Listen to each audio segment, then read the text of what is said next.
Hello, I'm Roger Anderson, and welcome to my studio for the day.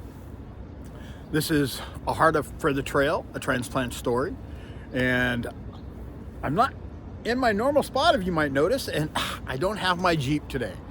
Here I am at the Eugene Amtrak station, and you can see the Amtrak train behind me, and I'm heading off on an adventure today.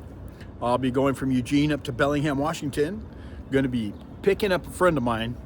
She is moving back from living in Alaska for a little while, and I'm going to go up and help her drive her U-Haul back while she drives her Jeep. So, as you can see behind me is the train. And sorry I didn't post yesterday, but I was actually traveling. I was on a bus coming up, so didn't get a chance to film. But this morning I kind of wanted to talk to you about, and by the way, it is 7:30 in the morning. You know, as a transplant patient, you get asked a lot of questions. And today I was kind of going to go over some of those questions I constantly get asked, and talking to other transplant patients, they do also. And probably the first question I always get asked is, do you know who your donor was? Did you get to meet their family? What's the story behind the donor? And unfortunately, for me, I only know that it was a 41-year-old Canadian male, and I have no idea if he was from or living in Canada and had been down here on vacation, or if he was now permanently living here in the US. But that's all I know. Is otherwise it was a healthy heart. So people want to know is, well, do you know how he died? I do not. Most likely it was probably a car accident, because they said it was a otherwise healthy heart. So that's one of the big ones I always get asked right off the bat. Another interesting one I get asked a lot is people have heard that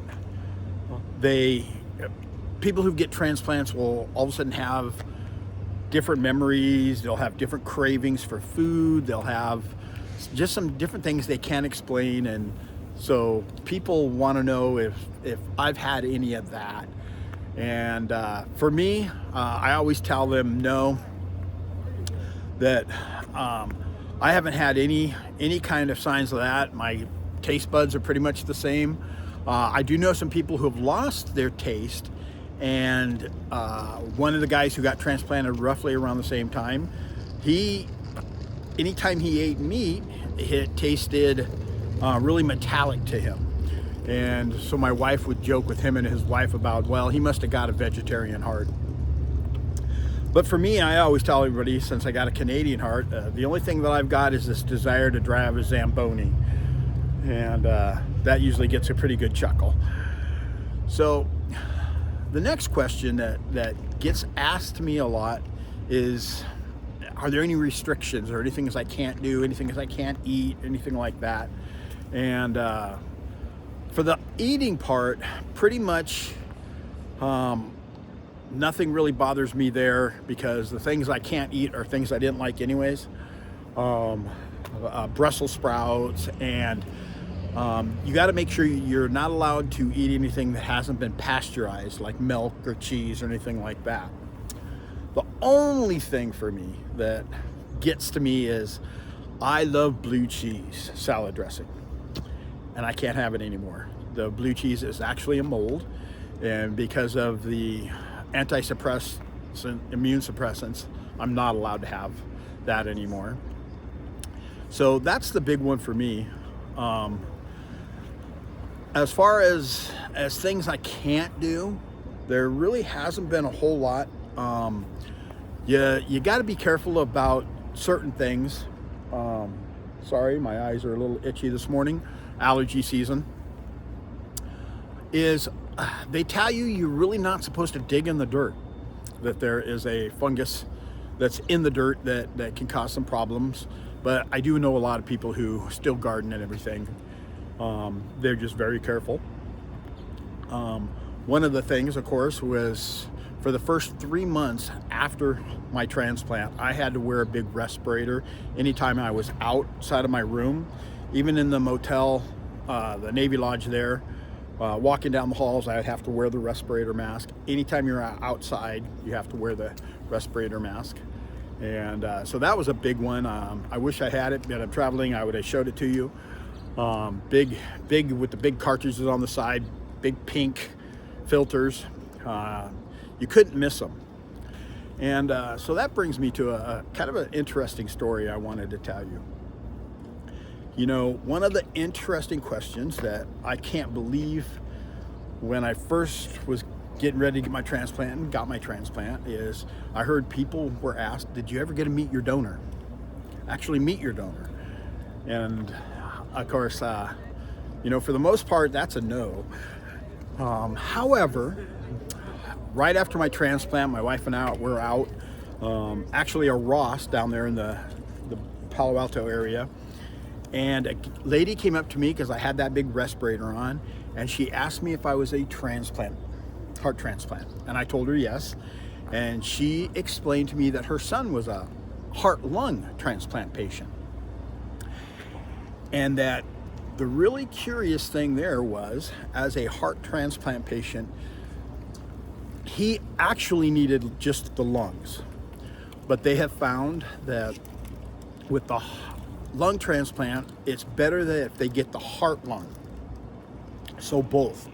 So even though his heart was okay and his lungs were bad, he got the heart lung transplant. And the neat story there is his heart, because it was still good, was allowed to actually be transplanted into somebody else. So there is a case where somebody could actually meet their donor. I thought that was a really neat story and kind of exciting. That doesn't happen to a lot of people, I'm sure, but in that case, that yes, you could actually meet your donor, the person who got that heart. So that was a neat story that I always like to tell. And I would say probably the last question that I get asked a lot is, physically, is there stuff you can't do? Well, my wife would probably wish there was, but no, I'm pretty much able to do as much as I want. For example, this last Tuesday, I played 2 softball games in the morning and a softball game at night, and had a really good day. I went 9 for 11 at the plate, and had quite a few RBIs, and I scored, I think, 9 times. One of the times I got on my out, it was because it was a forced play at another base, so I was actually on base 10 times. So I scored, I think, 9 times total, and had a really good game. I ended up pitching the last game, and unfortunately had a line drive come right back at me and hit my glove. I wasn't able to catch it, but my hand's a little swollen from that one. I was playing in the adult league at night, and those 20-year-olds, they can hit the ball pretty hard. And at 63, yeah, that hand is still a little sore, but it'll be okay for next Tuesday. Missing today's games, but yeah, I play softball 2 times a week, usually a couple games each of those days, and we do that for about 6 months out of the year. I've been doing that for the last 5 years. As you know, I love to get out and go off-roading. I go hiking. This morning I hiked from the motel down to the Amtrak station, and here it was only about a mile, and the time said it would take me 18 minutes, and of course I did it in 13, just because I think I walk faster than most people. Interesting, after my heart transplant, I was working on building our church, and the pastor, he was working there with me, and at one point he said, I was actually getting ready to go down for a checkup, and he said, hey, when you get down there, you tell those doctors to give you a heart that doesn't have so much energy. And with my ADHD, I bouncing all around. So that's just a couple of the questions. I'm sure that here in the future I'll do some more. Get a lot of questions, and talking to other transplant patients, they get a lot of questions.